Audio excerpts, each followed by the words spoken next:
আজ বানাবো সুজির গুজিয়া। আর এটা কিন্তু খুব কম খরচে বানিয়ে নেওয়া যাবে। তো প্রথমে ডোটা রেডি করে নেব। তো আমি এখানে 2 কাপ ময়দা, স্বাদ মতো নুন আর একটু তেল দিয়েছি। এবার তেলটা দিয়ে এটাকে ভালো করে ময়ান দিয়ে নেব। এখন দেখবো ময়দাটা হাতে মুঠ করলে এরকম মুঠ হয়ে যাচ্ছে, তখন বুঝতে হবে ময়ামটা ঠিকঠাক হয়েছে। এবার এতে অল্প অল্প করে জল দেবো, দিয়ে একটা মিডিয়াম ডো রেডি করে নেব। আর এরকম ভাবে 30 মিনিট রেখে দেব। আর এদিকে একটা কড়াইতে 1 কাপ সুজি দিয়ে হালকা করে ভেজে নেব। আর তাতে দিয়ে দেবো 2 চামচ চিনি। চিনিটা দিয়েও 4 থেকে 5 মিনিট ভেজে নেব। আর এখানে আমি 1.5 কাপ মতন জল দিয়েছি। জল দিয়ে এবার গ্যাসের ফ্লেমটা লোতে করে দিতে হবে, আর লো ফ্লেমে এটাকে অনবরত নাড়তে হবে।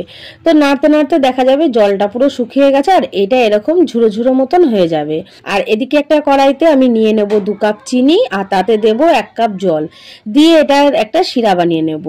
আর যখন শিরাটা ফুটে যাবে তখন এতে একটু ফুড কালার দিয়ে দেব, দিয়ে এটা ঢাকা দিয়ে রেখে দেব। আর এদিকে যে ময়দাটা মেখে রেখেছিলাম সেখান থেকে অল্প অল্প করে ময়দা নিয়ে এরকম একটু পাতলা করে বেলে নেব।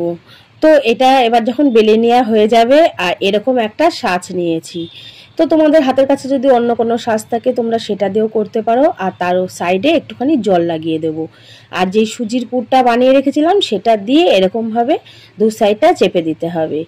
আর যেটা ভেতরটায় যখন এটা জোড়া লেগে যাবে আর সাইডে যে অংশটা সেটা এরকম কেটে রেখে দেবো। তো দেখো আমি এরকমভাবে সব কটা রেডি করে নেব। তো আমার যখন সব কটা গুজিয়া এখানে রেডি করে নেওয়া হয়ে যাবে, এবার একটা কড়াইতে তেল হালকা গরম করে নিয়েছি। সেই গরম তেলে এগুলো ছেড়ে দেব। এবার এরকম সময় গ্যাসের ফ্লেমটা একদম লোতেই থাকবে। যখন দেখবো ভেসে উঠেছে তখন গ্যাসের ফ্লেমটা মিডিয়ামে করে এগুলো উল্টে পাল্টে ভেজে নেব। তো দেখো আমার কিন্তু এখানে গুজিয়াগুলো প্রায় ভেজে নেওয়া হয়ে গেছে। এবার এটাকে তেল থেকে তুলে নেব। আর আগে থেকে যেই রসটা রেডি করে রেখেছিলাম তার ভেতরে আমি এই সবগুলো গুজিয়া দিয়ে দেব। দিয়ে এগুলো একটু উল্টে পাল্টে দেবো, তাহলে সবগুলো পুরোপুরিভাবে রসটা টেনে নেবে। আর এরকমভাবে রসে আমি 6 থেকে 7 মিনিট মতন রেখে দেব। তো 6-7 মিনিট পর আমি রস থেকে তুলে নেব, আর এরকম একটা ঝাঁঝরির উপরে রাখবো। তাহলে এর সাইডে যে এক্সট্রা রস লেগে থাকবে সেগুলো সব ঝরে যাবে।